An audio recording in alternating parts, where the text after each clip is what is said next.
मणिपुर में बीरेन्द्र सिंह का इस्तीफा उनकी मृत आत्मा जागृत होने से नहीं हुआ है। ये मजबूरी में लिया हुआ निर्णय है और सोची समझी साजिश है।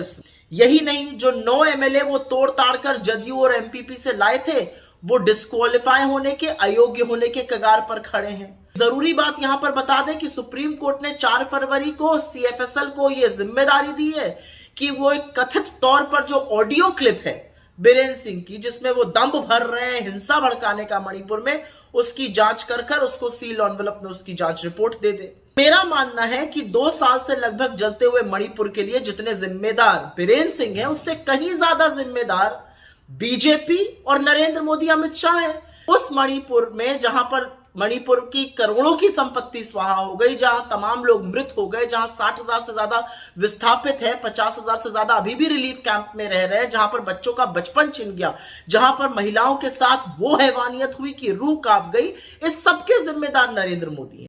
मणिपुर में बीरेन्द्र सिंह का इस्तीफा उनकी मृत आत्मा जागृत होने से नहीं हुआ है। ये मजबूरी में लिया हुआ निर्णय है और सोची समझी साजिश है इसमें।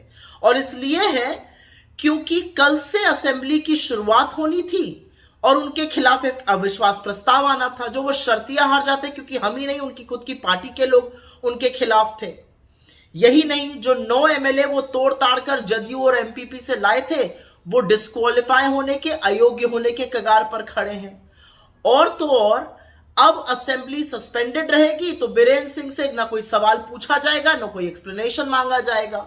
एक जरूरी बात यहां पर बता दें कि सुप्रीम कोर्ट ने 4 फरवरी को सीएफएसएल को यह जिम्मेदारी दी है कि वो एक कथित तौर पर जो ऑडियो क्लिप है बीरेन्द्र सिंह की, जिसमें वो दम भर रहे हैं हिंसा भड़काने का मणिपुर में, उसकी जांच कर उसको सील एनवेलप में उसकी जांच रिपोर्ट दे दे। इन सब चीजों के चलते हुए एक सोची समझी साजिश ऐसा लग रहा है जिसके तहत यह इस्तीफा हुआ है। लेकिन मेरा मानना है कि 2 साल से लगभग जलते हुए मणिपुर के लिए जितने जिम्मेदार बीरेन्द्र सिंह हैं, उससे कहीं ज्यादा जिम्मेदार बीजेपी और नरेंद्र मोदी, अमित शाह है।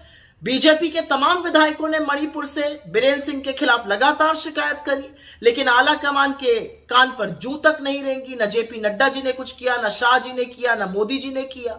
असलियत यह है कि 2 साल से जलते हुए मणिपुर को उसको अपने हाल पर छोड़ दिया गया। असलियत यह है कि हमारे प्रधानमंत्री के पास दुनिया के हर देश में घूमने का वक्त है, सिवाय मणिपुर जाने का। वो अमेरिका और फ्रांस जा रहे हैं, लेकिन मणिपुर नहीं जाएंगे। मणिपुर जाना तो छोड़िए, वहां के सर्वदलीय लोगों से उन्होंने मुलाकात करना भी ठीक नहीं समझा, अपने खुद के विधायकों तक से नहीं मिले।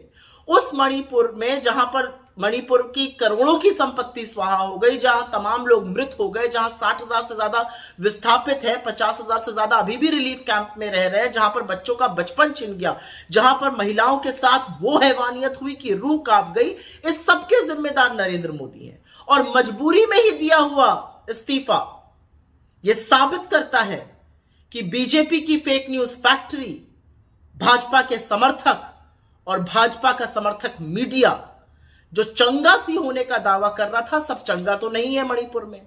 लेकिन मोदी जी, एक आपको छोटी सी सलाह है, किसी से नहीं, राहुल गांधी जी से सीखिए। 3 बार हुआ है वो मणिपुर, लोगों के आंसू पोंछे, उनको ढांढस बंधाया, उनको गले लगाया, उनको विश्वास जताया। और एक आप हैं, इस देश के प्रधानमंत्री हैं, लेकिन मणिपुर को छोड़कर बाकी हर चीज करने का आपके पास वक्त है।